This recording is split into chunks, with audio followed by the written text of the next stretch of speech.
کی حرمت کے اندر بھی ایک حکمت ہے، اور بھی کئی ساری حکمت ہے۔ ایک حکمت ہے، وہ کیا ہے؟ اللہ کریم خود اس کی حکمت بیان کرتے ہوئے فرماتے ہیں کہ خنزیر کا کھانا یہ شوق سے گندگی کھاتا ہے، خنزیر شوق سے گندگی کھاتا ہے۔ مسلمانوں جو لوگ خنزیر کا گوشت کھائیں گے ان کے اندر گندی حرکات، گندے اخلاق پیدا ہوں گے۔ میرا نبی تو اعلیٰ اخلاق لے کر آیا ہے، لہذا خنزیر کے گوشت کو حرام کر دیا گیا ہے۔ اور اس کی اور بھی کئی ساری وجوہات ہیں۔ ایک اور وجہ، اس کے اندر بے غیرتی پائی جاتی ہے۔ خنزیر کے اندر کیا پایا جاتا ہے؟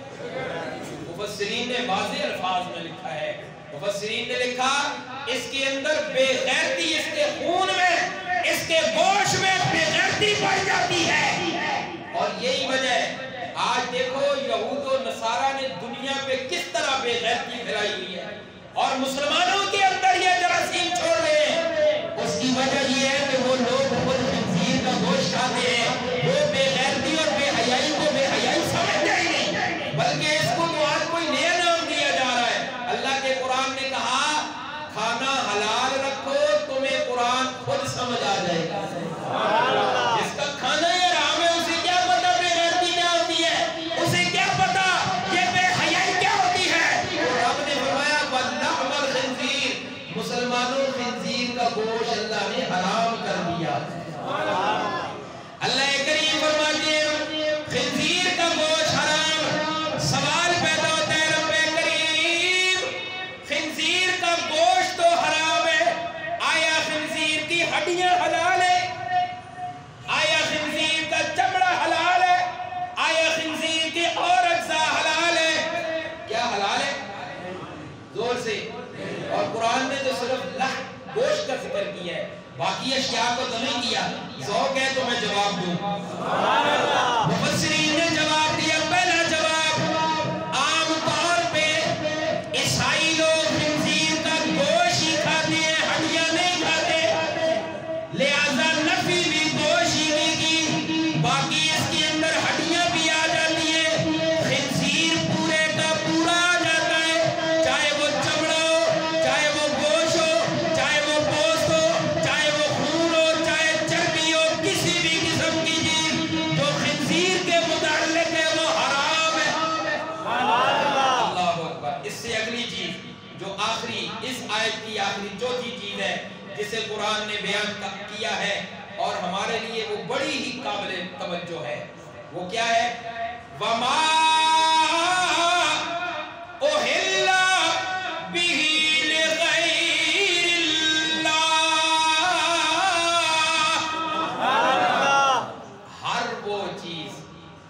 ہر وہ چیز چاہے وہ جانور ہے، چاہے وہ کوئی اور چیز ہے جو اللہ کے غیر کی خوشنودی کے لیے دی گئی ہے، وہ حرام ہے، حرام ہے، واضح طور پہ ہے۔ اور مفسرین نے لکھا، میرے آقا نے حدیث بیان فرمائی، یہ واضح طور پہ ہے، ہر وہ چیز، توجہ، وہ جانور جس پہ اللہ کے غیر کا نام لے کر ذبح کیا، میں بھی حرام سمجھتا ہوں، آپ بھی حرام سمجھتے ہیں، حرام سمجھتے ہیں، ذرا جا کر کہیں سبحان اللہ۔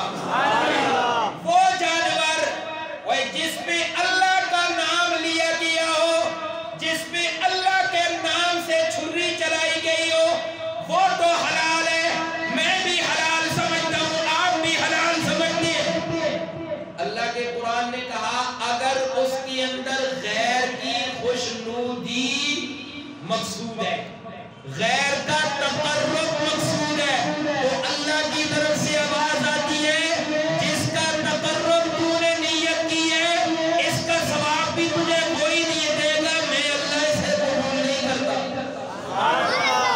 یہ تو جانور کی بات ہے۔ جانور کے علاوہ چاہے وہ چاول ہے، چاہے وہ پانی ہے، چاہے وہ کوئی اور کھانا ہے، چاہے کسی بھی قسم کی کوئی چیز ہے جو اللہ کے غیر کے علاوہ کسی کی نظر کی، اللہ کے غیر کی نظر کی، اللہ کے علاوہ، اللہ کے قرآن نے کہا حرم علیکم، حرم علیکم، یہ تمہارے اوپر رب نے حرام کر دی ہے۔ یہ بات سمجھ آ گئی ہے؟ جس کو سمجھ آئی ہے ذرا زور سے کہے سبحان اللہ۔ ایک چیز کی استثناء اللہ نے کی ہے، وہ کیا؟ فَمَنِ اضْطُرَّ، اور جو مجبور کر دیا گیا، چاہے اسے بھوک نے ستایا ہے، کتنے دن گزر کے کھانا نہیں کھایا، میری نہیں رہا، یا کسی اور مجبوری میں ڈال دیا گیا ہے، اللہ کے قرآن نے کہا ان چیزوں میں وہ مجبور ہو گیا کھانے پر، مجبوری بھوک کی مجبوری، مثلا اتنی بھوک اسے لگ گئی کہ وہ سیدھا نہیں ہو رہا، سیدھا نہیں ہو سکتا، بھوک کے مارے جھک گیا ہے، اور نیت یہ ہو میں مر جاؤں گا اگر نہ کھایا، اور واقعی میں بھی ایسا ہی ہو، اگر وہ کھاتا ہے اور اس طور پہ کھاتا ہے میں کھاؤں گا تاکہ میں سیدھا ہو سکوں، رب کے قرآن نے اس کے ساتھ بھی شرطیں لگائی، غیر باغل، بغاوت کرنے والا نہ ہو، ولا عادل، حد سے تجاوز کرنے والا نہ ہو۔ حد سے تجاوز سمجھتے ہیں یعنی اتنا کھائے جتنا کھانے سے وہ سیدھا ہو سکے، پیٹ بھر کر نہ کھائے۔ یا اللہ کیا حکم ہے؟ اللہ فرماتے ہیں فَلَا اِثْمَ عَلَيْهِ، ایسے مجبور پہ کوئی گناہ نہیں ہے، ایسے مجبور پہ کوئی گناہ نہیں، اس کے باوجود وہ معافی مانگے، اس کے باوجود وہ پھر بھی ڈرے۔ اللہ فرماتے ہیں جو ڈرتا ہے، جو معافیہ مانگتا ہے، میں اللہ کا ایک قانون ہے اور میری صفت بھی یہی ہے، ان اللہ غفور رحیم،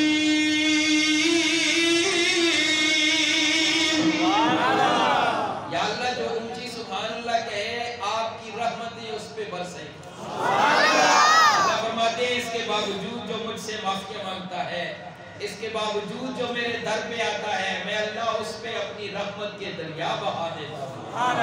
بات سمجھ آ گئی ہے؟ یہ اس آیت میں اللہ نے 4 چیزوں کی حرمت بیان فرمائی ہے، مردار اور بہنے والا خون، خنزیر کا گوشت یعنی سارا خنزیر، اور چوتھے نمبر پر جس چیز پر اللہ کے غیر کا نام لیا گیا ہو، جو چیز اللہ کے غیر کے تقرب یا خوشنودی کے لیے دی گئی ہو، یہ 4 چیزیں کیا ہیں؟ زور سے بولو، یہ 4 چیزیں کیا ہیں؟ حرام ہیں۔ اس پہ عمل کریں گے انشاءاللہ، ان چیزوں سے بچیں گے انشاءاللہ۔ میرے آقا نے فرمایا جب کھاؤ گے حرام تو مفہوم ہے پھر نیکی کے اندر سستی پیدا ہوگی، تمہارے کھانے کے اندر حلال اشیاء ہوں گی، تمہاری نیکی کے اندر، تمہاری عبادات کے اندر نشاط پیدا ہوگا۔ اس لیے میں بھی کوشش کرتا ہوں، آپ بھی کوشش کریں اور ان چیزوں پہ غور کریں، اپنے کھانے پر، اپنے پینے پر، اپنے پہننے کی اشیاء پر، ہر چیز پہ غور کریں کہ ان کے اندر حرام کا ملاوٹ تو نہیں، کہ ان کے اندر حرمت والی اشیاء تو نہیں آ رہی۔ اللہ ہم سب کو عمل کی توفیق عطا فرمائے، ذرا جا کر کے سبحان اللہ۔